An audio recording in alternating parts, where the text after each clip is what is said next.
Hello एरन, स्वागत है आपका हमारे यूट्यूब के चैनल में। इस वीडियो में हम डिस्कस करेंगे एरिस्टोटल पोएटिक्स की, जो इंग्लिश लिटरेचर का ये बहुत ही इम्पोर्टेंट टॉपिक्स है। एरिस्टोटल जो थे, उन्होंने दी थी, जो भी थ्योरी दी थी, अपनी एनालिसिस किया था उन्होंने पोइट्री पर, उसी के बारे में डिस्कस करेंगे। जो उसके प्रिंसिपल जो उन्होंने बात बताई है, उनको जो एरिस्टोटल की थ्योरी को यूनिवर्सल प्रिंसिपल्स कहा जाता है। उन्होंने जो ओरिजिन ऑफ पोइट्री के बारे में बताया कि वो दो प्रकार के उन्होंने पार्ट में डिवाइड किया है, हीरोइक पोइट्री और जिसको एपिक पोइट्री बोलते हैं, और किया है स्टैरिक पोइट्री, व्यंग वाले। तो जो हीरोइक है ये पोइट्री, ये ट्रेजिडी है, जिसके ऊपर उन्होंने जो भी लिखा है, उनके जो नोट्स हैं वो मिलते हैं। और जो स्टैरिक पोइट्री पर उन्होंने जो भी लिखा है वो हमें उसके बारे में हमें कोई, जो भी उन्होंने लिखा था वो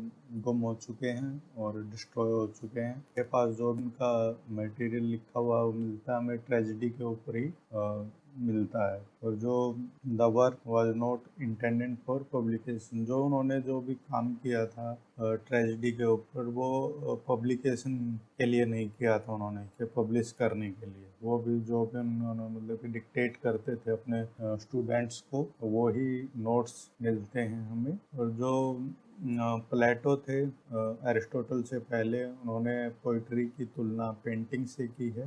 जबकि जो एरिस्टोटल थे, उन्होंने पोइट्री की कंपैरिजन म्यूजिक के साथ किया है। ये बहुत ही इम्पोर्टेंट पॉइंट्स है याद करने के लिए। इमिटेशन होता है नकल करना। तो principle of imitation unite poetry with other fine art. जो अलग जो फाइन आर्ट होती हैं, जैसे म्यूजिक होता है, डांसिंग होता है, ये आर्ट्स हैं। तो इमिटेशन होता है नकल करना। तो ये पोइट्री को इमिटेशन दूसरी जो फाइन आर्ट हैं उनके साथ जोड़ती है, यूनाइट करती है। और it is the common basic of all fine art. तो उन्होंने बताया है एरिस्टोटल ने कि जो इमिटेशन होता है, नकल करना, वही बेसिक है सभी फाइन आर्ट्स का। तो उन्होंने बताया है ट्रेजिडी के ऊपर ही जो उनके नोट्स मिलते हैं हमें एरिस्टोटल के। तो उन्होंने बताया कि क्या क्या एलिमेंट्स होने चाहिए ट्रेजिडी के अंदर, क्या होना चाहिए। उसका एक प्लॉट होना चाहिए, कैरेक्टर होने चाहिए, थॉट होने चाहिए, डिक्शन होना चाहिए, सॉन्ग होने चाहिए, स्पेक्टिकल स्पेक्टिकल होना चाहिए। यानी कि तो उन्होंने ये 6 पार्ट हैं, ये बहुत ही इम्पोर्टेंट है। 6 एलिमेंट ऑफ ट्रेजिडी उन्होंने बताया गया कि प्लॉट होना चाहिए, सबसे इम्पोर्टेंट माना है उन्होंने प्लॉट को, एरिस्टोटल ने। प्लॉट क्या होता है? प्लॉट ये नहीं होता है कि स्टोरी किसी की राइट करना, बट जो क्रिएटिव स्टोरी, उन्होंने बताया कि कहीं से भी ली जा सकती है स्टोरी कोई भी हम कहीं कोई भी सोर्स हो सकता है स्टोरी का। बट जो पोइट होता है वो उस एक क्रिएटिव वे में जो लिखते हैं, कोई हम प्लॉट बोलते हैं। और प्लॉट में बहुत सारी चीज़ें होती हैं, वो ना ही तो मतलब कि टू शॉर्ट होना चाहिए, ना ही टू लॉन्ग होना चाहिए। जो एरिस्टोटल हैं, उन्होंने माना है कि plot is the soul of tragedy. जो ट्रेजिडी होता है उसकी जो आत्मा होती है वो प्लॉट में ही होता है। और compare tragedy to a living organism. तो जो एरिस्टोटल ने जो ट्रेजिडी की जो कंपैरिजन की है, वो किसी लिविंग ऑर्गेनिज्म के साथ की है। जैसे कि किसी भी चीज़ में जान होती है, वो बिगनिंग होती है, उसमें छोटी होती है, बिगनिंग होते हैं, उसका मिडल होता है और एंड होता है। उसी प्रकार से एक स्टोरी नहीं, एक कोई भी प्लॉट है, वैसे हम राइट करते हैं कि एक poet is the maker of plot not the story. तो इन्होंने बोला है कि पोइट होता है वो जो मेकर ऑफ प्लॉट होता है ना, उसका मेकर होता है, not the story. Tragedy should have a proper beginning, middle and. जो भी ट्रेजिडी होती है उसका क्या होना चाहिए? एक प्रॉपर बिगिनिंग होना चाहिए, मिडल होना चाहिए और एंड। तो ये उन्होंने प्रिंसिपल दिए हैं कि यूनिटी ऑफ एक्शन होना चाहिए उनमें। जो भी एक्शन हो रहे हैं, यूनिटी, यानी कि स्टोरी के अंदर जो भी एक्शन हो रहे हैं उनमें यूनिटी होनी चाहिए।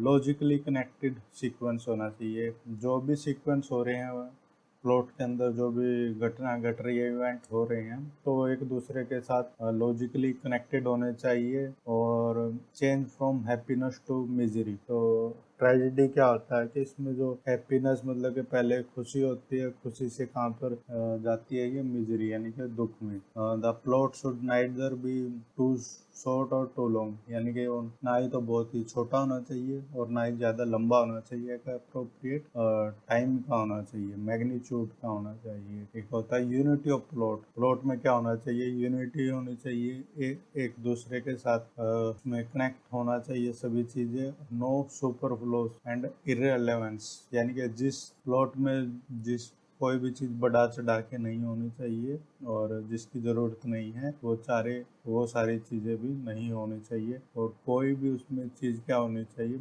इरेलीवेंट नहीं होनी चाहिए। और उसके जो करेक्टर होते हैं उन्होंने बताया गया कि या तो मतलब कि कोई राजा होना चाहिए उसमें, वो एक, या फिर कोई प्रिंस है उसके ऊपर अत्याचार किया गया है तो वो उन्होंने उसको एक बढ़िया उसको बताया गया करेक्टर प्लॉट का। और क्या होना चाहिए इसमें? फाइनल कैटास्ट्रोफी होनी चाहिए कि अंत में जो एक दूसरे के बहुत सारे इंसिडेंट होने चाहिए पर वो लास्ट में जो एक कैटास्ट्रोफी की तरफ ले जाना चाहिए, यानी कि उसका जो एंड होना चाहिए जिसमें ट्रेजेडी होती है उसको सिंगल एंड होना चाहिए। यानी जो हीरो उन्होंने ट्रेजेडी का बताया गया है वो बताया है कि बेसिकली वो होना चाहिए राजा हो या कोई प्रिंस हो, वो बढ़िया रहता है। और उसके अंदर जो फ्लॉज होने चाहिए करेक्टर में, ना ही तो वो इंटायरली गुड होना चाहिए जो उसका हीरो है, ना ही उसमें अच्छाई का भरा होना चाहिए, ना ही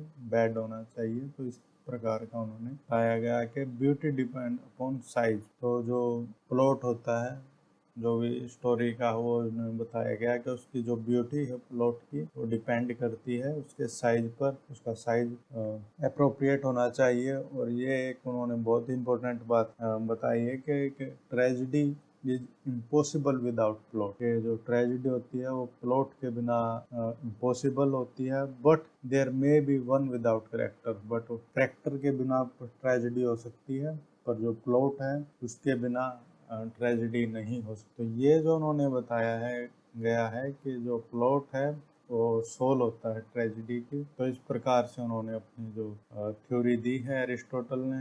एरिस्टोटल को जो पहले जो क्रिटिक थे पोइट्री के। तो बस इतना ही। Thank you very